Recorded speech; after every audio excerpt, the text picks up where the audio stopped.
So இந்திய அளவில் வந்து ஆன்லைன் பர்ச்சேஸில் இருக்க ஒரு பெரிய பிரச்சனையை பற்றி தான் பேச போகிறேன். இதை பற்றி பெருசாக நிறைய பேர் பேசலாம், ஆனால் இதனால் பாதிக்கப்பட்டவங்க நிறைய பேர் இருக்காங்க.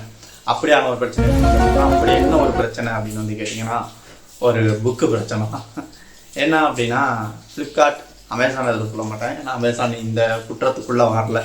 ஃப்ளிப்கார்ட், மீஷோ அந்த ரெண்டு ஆன்லைன் பிளாட்ஃபார்ம்லேயுமே வந்து புக்ஸ் சேலுங்கிறது இருக்குது. அதாவது தமிழ் புத்தகங்கள் இந்திய அளவில் எல்லா புத்தகங்களுமே வந்து நிறையா அதில் வந்து கிடைக்கும். நிறைய புத்தகங்கள் ஆக்சுவலாக கடைகளில் கிடைக்கிறத விட கம்மி விலையில் கிடைக்கும். எந்த அளவுக்கு கம்மி விலை அப்படின்னு சொன்னோம்னா, எம்ஆர்பின்னு அதில் போட்டிருக்கோம் இல்லையா, அதை விடவே கம்மியாக கிடைக்கும். என்ன அருமையான தொழிலா இருக்கியா? அவங்க விற்கிறதெல்லாம் உண்மையான ஒரு புத்தகமானு கேட்டால் கண்டிப்பாக இல்லை. மேக்சிமம் புத்தகங்கள் வந்து டூப்ளிகேட் புத்தகங்கள். ஸோ உதாரணத்துக்கு எடுத்துகிட்டு வரேன் ஒரு புக்கு இதாக இருக்குது பாருங்க. இது வந்து நான் முத்துக்குமார் எழுதின வேடிக்கை பார்ப்பவன் அப்படிங்கிற புத்தகம்.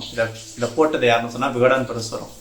விகடன் இருக்கு இல்லையா, அதில் வந்து நான் முத்துக்குமார் வாரம் எழுதின கட்டுரை தொகுப்பு தான் இந்த வேடிக்கை பார்ப்பவன்கிறது. அவருடைய வாழ்க்கையில் இருக்கிற விஷயங்களை பேஸ் பண்ணி அவர் எழுதின கட்டுரைகள். ஸோ இந்த புக் இருக்கு இல்லையா, இது வந்து மீஷோவில் சேல் ஆகுது.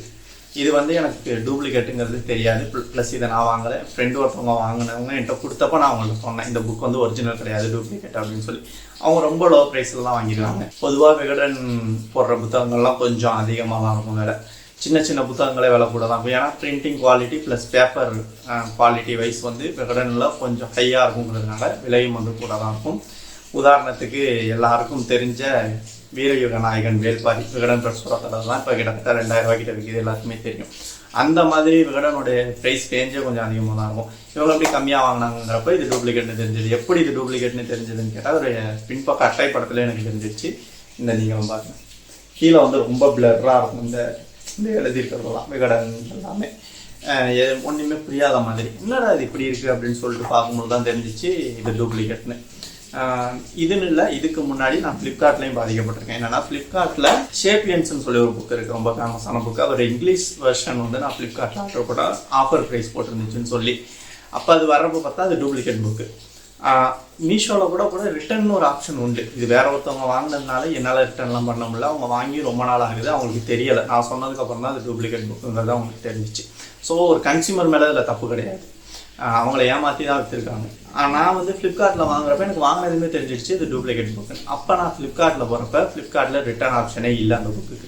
அப்போ நான் ஃபோன் பண்ணி சொல்கிறேன், நீங்கள் உங்களுடைய பிளாட்ஃபார்ம் யூஸ் பண்ணி ஒருத்தவங்க வந்து டூப்ளிகேட் ப்ராடக்ட் விற்கிறாங்க, கேளுங்க, கேட்டு எனக்கு சரி பண்ணி கொடுங்க, எனக்கு அமௌண்ட்டை ரிட்டர்ன் பண்ணுங்கிறப்ப உங்களுக்கு ரிப்ளேஸ் ஆப்ஷன் தான் இருக்குது, இதுக்கு பதிலாக இன்னொரு புக்கு வேணா வருமே தவிர ரிட்டர்ன் பண்ண முடியாது அப்படிங்கிறாங்க. அப்போ நான் சொல்கிறேன், ரிப்ளேஸ் ஆகி வர்ற புக்கும் டூப்ளிகேட் புக்காக தான் இருக்கும். அப்போ வந்து எப்படி இதை அக்செப்ட் பண்ணிக்க முடியும் அப்படின்னு நான் கேட்கும்போது, இல்லை சார் எங்கள் சைடில் நாங்கள் எதுவும் பண்ண முடியாது அப்படின்ட்டாங்க. ஸோ பின்னாடி யாருக்குமே தெரியாமல் இப்படி ஒரு ஊழல் நடந்துகிட்டு இருக்கே அப்படிங்கிறது இருந்துச்சு. ஏன் இதை முக்கியமாக சொல்லணும்னு நினச்சேன்னா, ஒரு புக்கை எழுதுகிற எழுத்தாளருக்கு இந்தியாவில் கிடைக்கிற காசுங்கிறது ரொம்ப கம்மி.